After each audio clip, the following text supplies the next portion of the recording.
108માંથી 100 સમેર શિખર પાર્શ્વનાથ 9 ફણાલંકૃત શ્યામવર્ણના પાષાણના પદ્માસને બિરાજેલા 31 ઇંચ ઊંચા અને 20 ઇંચ પહોળા શ્રી સમેર શિખર પાર્શ્વનાથ પ્રભુ સમેર શિખરજી તીર્થમાં કોટયુક્ત વિશાળ શિખરબંધી જિલ્લાલયમાં મૂળનાયક તરીકે બિરાજમાન છે. પ્રાચીન કાળથી આ ગિરિ જૈનોનું પવિત્ર તીર્થ મનાય છે. આકાશગામીની આદિ અનેક વિદ્યાઓના સ્વામી શ્રી પાદલપસુડી નિત્ય તીર્થની યાત્રા કરતા. જે 20 તીર્થંકરો અહીં નિર્વાણ પામ્યા તેમાં શ્રી પાર્શ્વનાથજી અંતિમ હતા. તેથી આ પહાડ પારસનાથ પહાડ તરીકે ઓળખાય છે. સંવત્ 1345માં શરણદેવના પુત્ર વીરચંદે શ્રી પરમાનંદ સુરીના હસ્તે સમેર શિખર તીર્થમાં પ્રતિષ્ઠા કરાવી હતી.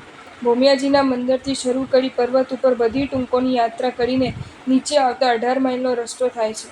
18મી ટૂંકમાં આ જિનાલય છે. તેની પાસે કુંડ હોવાથી જલમંદિર પણ કહેવાય છે.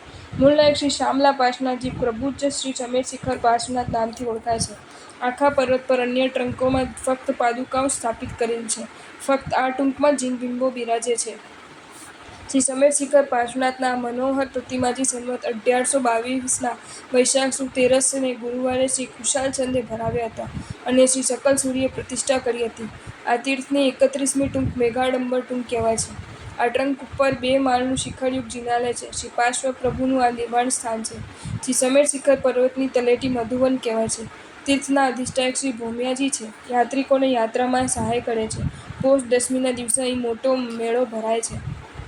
વર્તમાન 24ના 20 તીર્થંકરો અહીં નિર્વાણ પામ્યા. તેમાં પાર્શ્વ પ્રભુ છેલ્લા નિર્વાણ પામ્યા માટે પાર્શ્વનાથ હિલ તરીકે ઓળખાતા. અહીં 18મી ટૂંકમાં સમેર શિખર પાર્શ્વનાથ બિરાજમાન છે. સમેર છેલ્લે સાધુ 33 સાથે પ્રભુ આવે સહી. શ્રાવણ સુધી 8મે દિન નક્ષત્ર વિશાખા મહી. 1 માસનું એક અનશન કરી જ્યાં પાર્શ્વ પ્રભુ સિદ્ધતા. સમેર શિખર પ્રભુ પાર્શ્વને ભાવે કરું હું વંદના. પોષ દશમીની એકાસનાની આરાધના. જો તમને આ વિડીયો ગમ્યો હોય તો આ વિડીયોને લાઇક કરો અને શેર કરો અને આવા જ નવા વિડીયો જોવા માટે જૈન ફેક્ટ્સ એન્ડ સ્ટોરીઝની ચેનલને સબસ્ક્રાઇબ કરો. ધન્યવાદ.